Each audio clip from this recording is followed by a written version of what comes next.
नमस्कार दोस्तों, मैं केडी आप सभी का स्वागत करती हूँ। उम्मीद करती हूँ कि आप स्वस्थ और प्रसन्न होंगे। दोस्तों, आज हम सबके बीच में चर्चा का विषय है किशोर होते बच्चे और उनके माता-पिता के आपसी संबंध। देखिए दोस्तों, हर अवस्था जो होती है अपने आप में एक बदलाव लेके आती है, चाहे वो बाल्यावस्था हो, किशोरावस्था हो, यौनावस्था हो या वृद्धावस्था। किशोर जो अवस्था होती है उसमें बच्चे के अंदर बहुत सारे शारीरिक और मानसिक बदलाव आते हैं। खुद वो इन सब चीज़ों से अनभिज्ञ होता है, उसको खुद नहीं समझ आता कि मैं कैसे रिएक्ट करूँ। कभी बहुत खुश भी हो जाता है, कभी बहुत नाराज़ भी हो जाता है। और इन सब बदलावों को हम लोग माता-पिता होने के नाते हमें इन सब बच्चे में होते हुए इन सभी बदलावों को समझना चाहिए, एडजस्ट करना चाहिए, बच्चे को प्यार से समझाना चाहिए, उसके दोस्त बन के उसके अंदर होने वाले इन बदलावों के बारे में उसे जानकारी देनी चाहिए। अगर बच्चा किसी तरह से भी किसी गलत राह पर चल रहा है, किसी गलत संगत में पड़ गया है, तो उसकी बारे में उसे बताएँ कि बेटा ये राह गलत है, बच्चे ये राह गलत है, इधर नहीं जाना है, ऐसा नहीं करना है।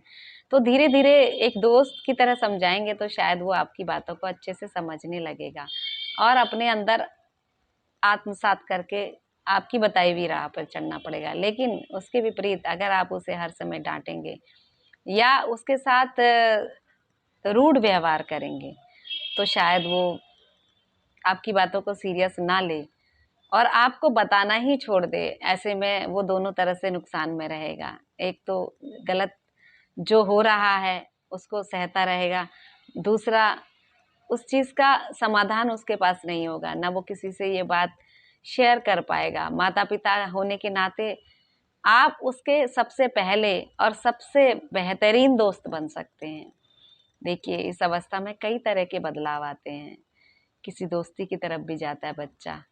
अगर आप उसके साथ ये सारी बातें शेयर करेंगे, तो आपको पता लगता रहेगा कि हाँ, वो किस राह पे जा रहा है। आप उसे समझा सकते हैं।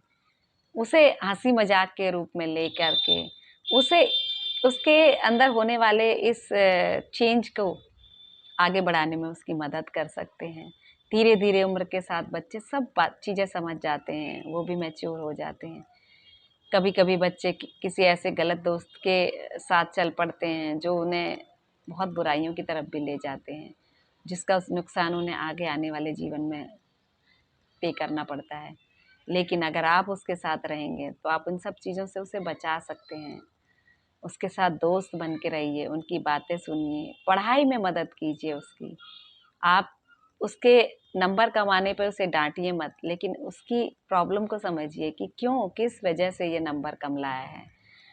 जहाँ पर आपको समस्या समझ आ जाती है, वहाँ पर उस समस्या का समाधान उसे भी बताइए और खुद भी कीजिए, मिल-जुल कर इस समस्या को समझाइए।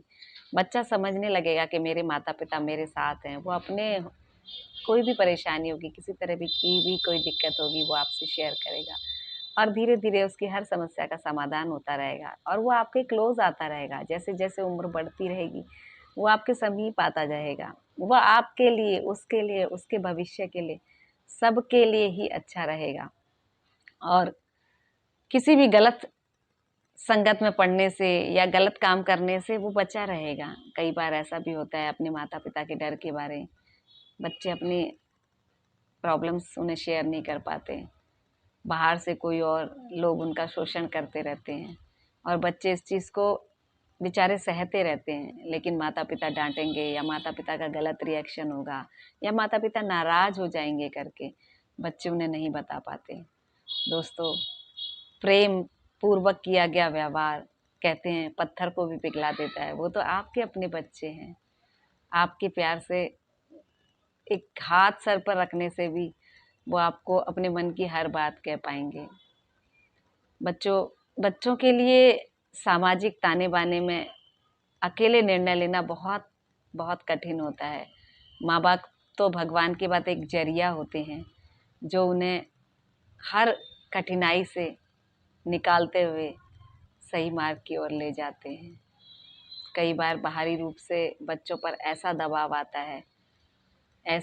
आता है कि बच्चे उसे सहन नहीं कर पाते हैं। कई बार ऐसा उनको चारों तरफ ऐसा वातावरण मिल जाता है कि उससे निकलने के लिए उन्हें समझ नहीं आता कि हम क्या करें। लेकिन माता पिता अगर उनके दोस्त बनकर रहते हैं, उनके दोस्त बन के रहेंगे, तो शायद वो इन कठिनाइयों से आसानी से निकल पाएंगे। दोस्तों, हो सकता है कि आप मेरी सारी बातों से सहमत ना हों, पर मुझे लगता है कि अगर आप कुछ भी इसमें से अपना पाएँ तो आप बच्चे के एक सच्चे साथी बन पाएंगे। एक सच्चे साथी जो हमेशा मार्गदर्शक के रूप में रहेगा उसके साथ। चलिए आज इतना ही। Thank you. बाय।